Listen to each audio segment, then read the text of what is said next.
Running is now a worldwide phenomenon. People everywhere regularly put on training shoes and get out on the streets to run. Perhaps it's only a mile or two, but they're running, and they feel better for it, physically and mentally. The running boom is not a fad. People are finding that when they have run and trained for competitions and they look in the mirror and see a different person, you know, they feel healthier. It's something that people tend to stick with. And I just had the feeling that if I didn't start doing it then, I never would, and running was the obvious thing to start with, so I started. We all have our problems in life. I find that when I go out running, my mental attitude to life is a lot clearer. I feel good, I feel healthy, and I like the freedom. It doesn't cost you much. You can just run anywhere, around the streets, through the parks. If you do running, you begin to get this tremendous feeling of fitness, and your quality of life improves. Certainly, running over the last few years has satisfied a lot of people and has met certain of their needs. It gives people a feeling of self-worth, it gets people out and active, and I think in terms of doing something regularly and consistently, which one considers to be worthwhile and has a value and is socially acceptable, changes, I think, the attitude which people might well bring to think about themselves.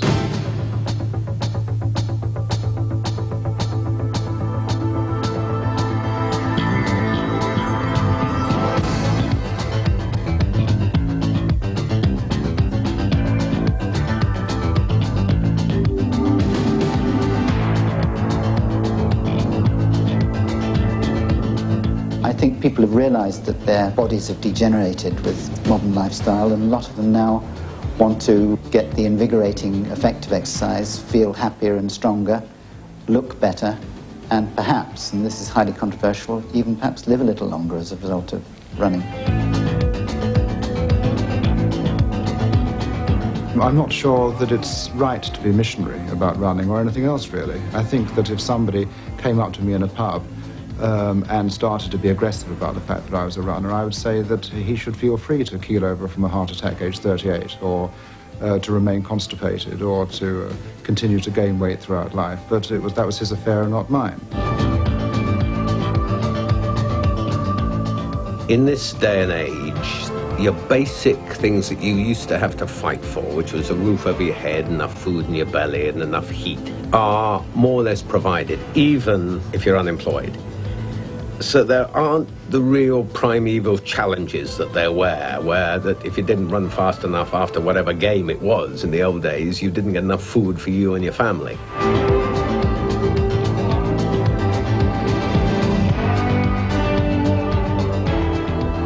Running is now one of the most popular pastimes in Britain. Everywhere you go, you see people out training on the road. And I'm sure one of the reasons for this massive growth in recent years is the realization that you don't have to be a good runner to enjoy it. If you can get out there and just run at your own pace and feel comfortable and enjoy the fitness and the health that it brings you, then you're doing very well. But if you want to get better, you've got to work at it. Although it looks simple, running is as demanding as many other sports. Every Sunday, throughout most of the year, I coach a group of runners from joggers to international athletes. Many differing abilities, but they have in common a strong desire to maintain or improve their performance. As their coach, I can only point the way. The session proper starts with a warm-up. And if you've just taken up running, ask your doctor to give you a medical examination. Most people can run at any age, provided they start slowly and run within their capacity.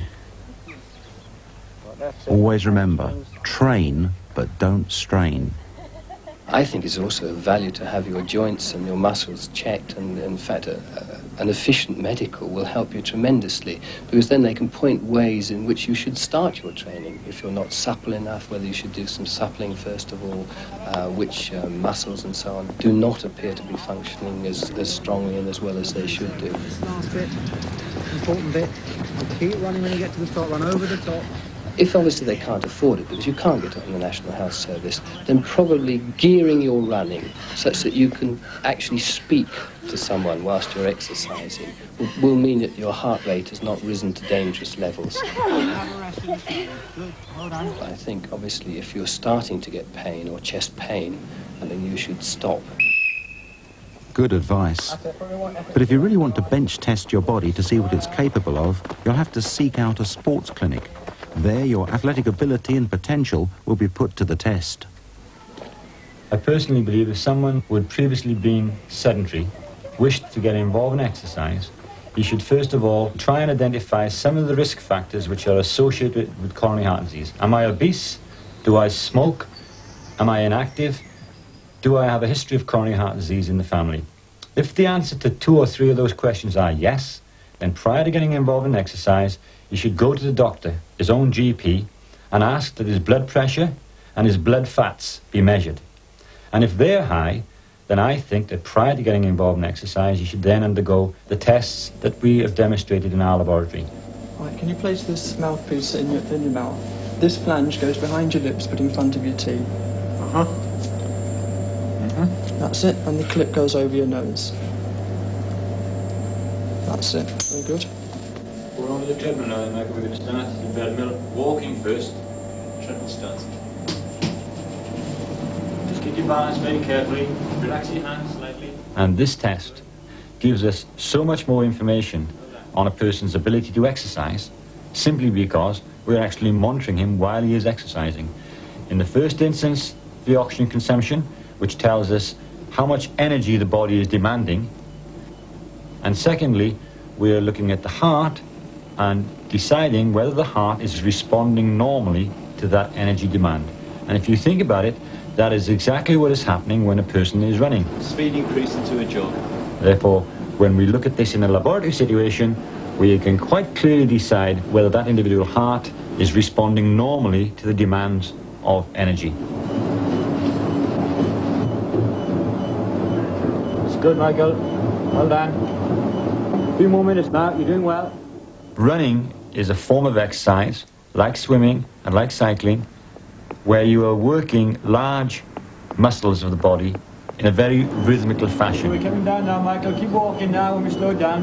And obviously, if this is done on a regular basis, the heart responds to this demand by becoming stronger and has a greater ability to pump the blood around the body, and also the muscles themselves improve their performance to use the oxygen that the heart is pumping around. Running is such a simple activity that people think they can just go out and run, but in fact if they're not used to walking fairly quickly and using the relevant muscles, they may find it a painful experience and be put off doing so. So my advice to somebody who hasn't taken any exercise for many years is to go in for some brisk walking before they actually start running, get the appropriate well-made shoes, which I'm afraid do cost a bit, and start running not just on hard surfaces but on grass and parkland if they possibly can. Today, running equipment, particularly shoes, is big business. Intensive competition amongst manufacturers provides a range of choice that can bewilder and intimidate the novice runner. The question I'm often asked is, what shoes should I choose? Well, the answer is that all of these shoes will suit somebody, but it's finding out which of them is actually suitable for you. Now, you have to bear in mind the exact nature of the shoe and what it's supposed to do. When you're running on the road, you're actually landing on 3 times your normal body weight, and that is a lot of stress to go through your legs. So the shoes that you want are the ones that allow you to run most naturally while absorbing all that stress. And that's an 11, is it? Yeah. Just put it flat on the floor a minute and we'll just see whether... So really, the only way you'll find out which are the best is to try them on. And try on as many as you possibly can and walk around the shop, jog around the shop if you can, just to see what you feel most comfortable in. It might be as well to just to try... They mustn't be too narrow or too tight. They mustn't rub the tops of your feet or around the back of your heels. And above all, they must be comfortable. Just try it on to see. The makes vary so much in size that you find an 11 of one might be too small, an 11 of another is too big. Now, let's go back to the original one then and see whether we think that'll do. So don't be afraid to try on lots and lots of pairs of shoes if necessary. Have boxes out all over the shop and still go away without buying anything if none of them fit. They're very expensive shoes these days, and they're going to be with you on your feet for every step of the next few hundred miles probably that you run. Yeah, okay. Yeah. try this one as well then, just to make sure. Runners invest their shoes, or someone else's, with magical properties. But shoes are only as good as the runner wearing them. Runners of all standards go to John Ellis of Richmond, Surrey, hoping that he'll put new life into Ailing or Lucky shoes. What does he look for in the ideal running shoe? Hard weariness, of course, to start with. Stability in the actual shoe itself, so they're not going to roll. A bit of a problem to find that at the moment. And also the condition of the sole. They don't want a lightweight feather sole they're going to wear out in 5 minutes. Carbon-type soles are much harder. But the uppers will go first before the soles, but you can always put them all together again and they could go on and on. It depends on the runner. Some runners, like Hugh Jones, he'll run 150 mile a week in training. Well, I wouldn't expect the next man who only runs round the corner with the dog to wear his shoes out like Hugh Jones does, so his shoes really ought to go for 3 or 4 years. The human foot is a marvel of engineering, but it's no longer necessary for us to run to live. So the foot in motion relies on the shoe to protect it from injury by controlling the distribution of weight as it strikes the ground. Now, 2 words which you hear a lot in running are pronation and supination. And they're not diseases and they're not injuries. They refer to the natural rolling action of the heel when you're running.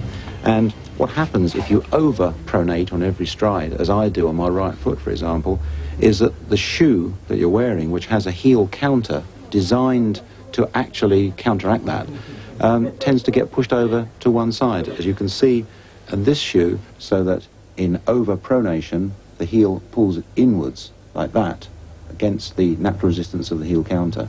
And then over-supination, it's pulled the other way like that. It's pulled outwards like that on this right shoe. Now, you can't do anything about that because it's your natural foot action. But what you do is when you buy running shoes, make sure you get a pair that have a very good support around the heel. But the other problem, of course, runners all want to go faster. And they bring them into me and say, can I make them go faster? Well, that's up to them.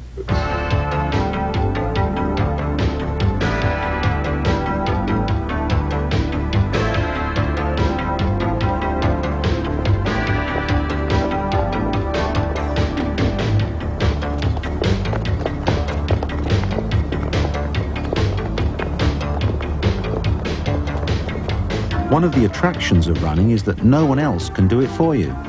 If you run well, if you run at all, claim it as a personal achievement. But getting going, taking that first step, isn't easy, as Irene Speller and Christine Hyde of Windsor found out. The most difficult part is taking those steps to the door and getting out. I think for women there's a lot of embarrassment too. The first time I ever went out the door in a pair of shorts was, you know, really embarrassing. I felt really embarrassed. But, I mean, now I don't even think anything about it. And I don't think anyone should, really. I think that's basically why a lot of women don't run, is because they're frightened of what they look like. And I don't think they ought to. I think they just ought to go out and do it. Because even if you're extremely slim-looking and athletic and you're running along, you're still going to get the odd cat call. Yes, people calling out names and things, and I just think you ought to ignore it and just go out and run. The big problem for women is if they're a little bit overweight or they think that there's a physical part of them that doesn't look right, it's just the mental side. I think once you've got over that, you just get out there and enjoy it in the same way as men. Get as much out of it mentally and physically as a man can. When I first went out running, I found it very, very hard. And I think I tended to go off too fast, actually. This is what happened. I went off too fast and found it very, very hard, and I gave up. And then about a year later, because my husband and my boys were running, I found the whole thing really exhilarating, and I decided that I definitely wanted to run, but only run 4 miles to keep fit. Just run 4 miles. And so I started again. I found it a lot easier. And I've never looked back since then. And it's just lovely to go out through the park and along the river and take it all in. It's just a nice time of the day when you can either go with a friend like Christine and chat as you go round, or just go on your own and you go into a complete blank and just lap up the countryside, which a lot of people don't do these days. I always used to be going on diets and things, whereas with running, I don't have to go on diets. I eat sensible food, but I find with running I don't have to worry about dieting. I mean, I just wish I'd run a lot earlier. Yes, I think a lot of people of our age who now do run feel that way, that they wish they'd done it earlier.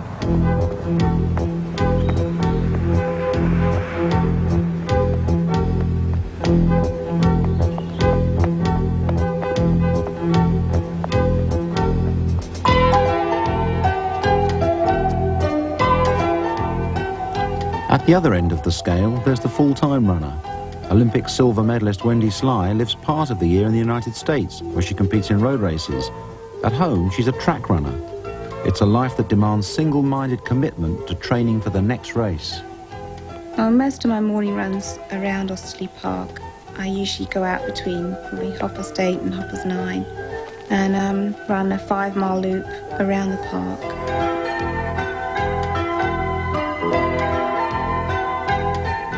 Well, it's what you really call a bread and butter training. It's just building up an aerobic base, really. Just putting in the miles that you need to do. In the winter, I'll run twice a day and probably do a lot further than I would do in the summer months, when I perhaps only run 5 miles in the morning and might do a track session in the evening. You tend to take good health for granted after a while, I think, because running gives you that. And you tend to take your running for granted a little bit too. And when I was injured last year, I really appreciated how much I missed it, because it was the first time I'd actually been forced not to run for such a long period of time. And it's amazing how different you feel when you can't go running. You feel sort of stuffy, I suppose, because you can't go out in the fresh air as much as you do.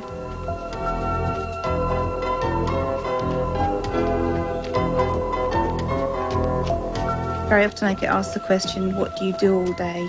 Do you just run? And that's because recreational runners, I think, don't really appreciate the amount of effort that goes into 4 or 5 minutes running, say, on a track at a competitive level.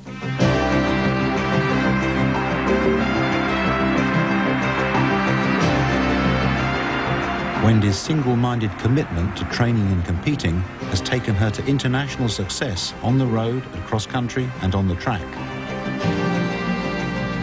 On my track racing speed, I only really run that speed when I'm actually on the track training. My steady runs are between probably 5.5 and 6.5 minute miling, depending on time of the day and what I've done before or after. So how do you think your foot is today? Oh, it's fine. Did you ask it this morning after you've been running? No, you always forget, don't you? I don't have a weight problem of any kind. I never have done. I try and be careful in the sense that I try and avoid a lot of junk type food and too much sugary or fatty food. But I eat a lot, and I eat a fairly well balanced diet that I think is probably quite high in carbohydrates and fairly low in fat. I like to shop for fresh vegetables and bread, and I'm quite a keen cook, so I don't mind preparing the food.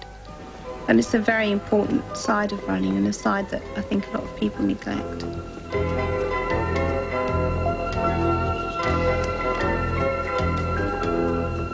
I think because I've been fairly successful at it, it's given me a lot more confidence than I had, say, probably 10 years ago. And I've been able to enjoy it as well as being successful at it, and I think that's very important. I think I'll always run, and it's a pleasure that you really can't put into words sometimes.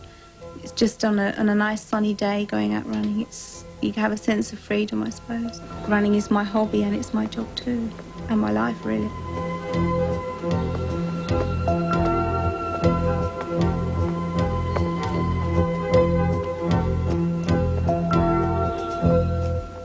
Few runners enjoy as much success as athletes like Wendy Sly.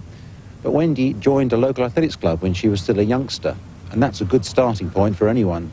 You mix with runners of all standards, and they'll help you get started. They'll help you avoid making too many mistakes. And even if you're a non-joiner by nature, being with a running club does give you access to group training sessions, to races, and above all, to good practical advice. Joining a jogging club, if you're a runner, helps from the point of view of, first of all, you have companionship. I mean, a lot of people who go out running will find this very difficult, particularly in the early days. They feel very self-conscious, the neighbours are watching, so they tend to jump in a car and drive out, where if you're down at the club, you're one of a group of people. The other thing, it works very much like the Weight Watchers Club, where in effect that if you're going regular to a place, members are saying, oh, what you've done this week, and therefore you feel that you've got to go out when you're not down at the club, because otherwise you're going to feel a little bit out of it. And I think these two things definitely help to keep people going, particularly during the difficult times. Hey, what's all this then? What's all this? New York Marathon. You're not the only one who can have a New York Marathon.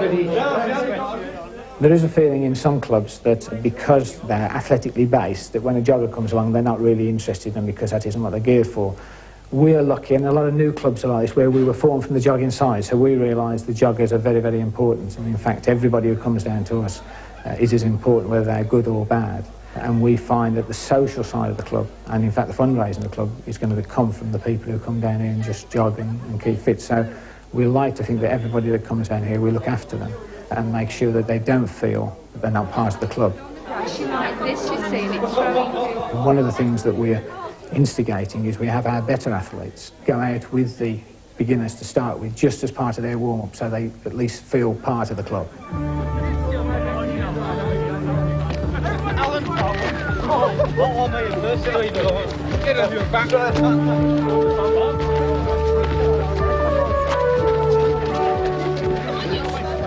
The first 2 or 3 nights we keep them on the track, and we tend to get them to do more walking than running, because one of the things is that, you know, running is not as easy as what it looks, and we like to make sure the people who are coming here, particularly if they've never done any sport before, either get a medical check with the doctor first or start very, very slowly so we can keep an eye on them. We usually, after about 2 or 3 nights, you've got some idea of how they're progressing. If they show they take to running easy, we then start taking them out on the country or the road with various other groups of people, gradually progressing them up until they get into the group that is ideally suited for them.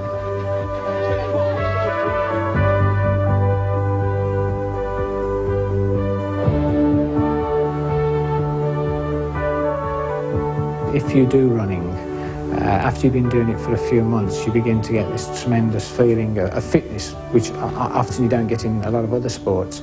And I think the most important thing is once you do get fit, your quality of life improves. In other words, at home, as an example, you know, just running up the stairs where you normally get out of breath, you suddenly find you're not out of breath.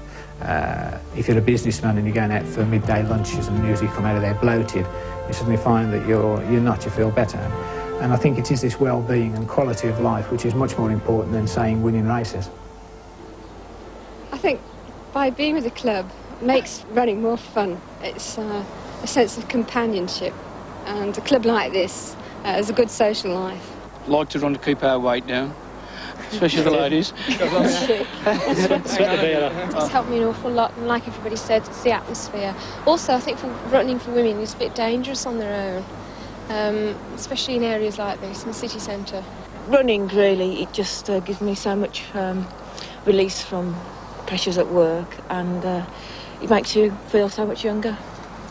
You find out your own ability against each other. Being organised in one club, it helps to bring the best out of others. Running on your own, you get fed up. You get more confident running with other people as well, I think.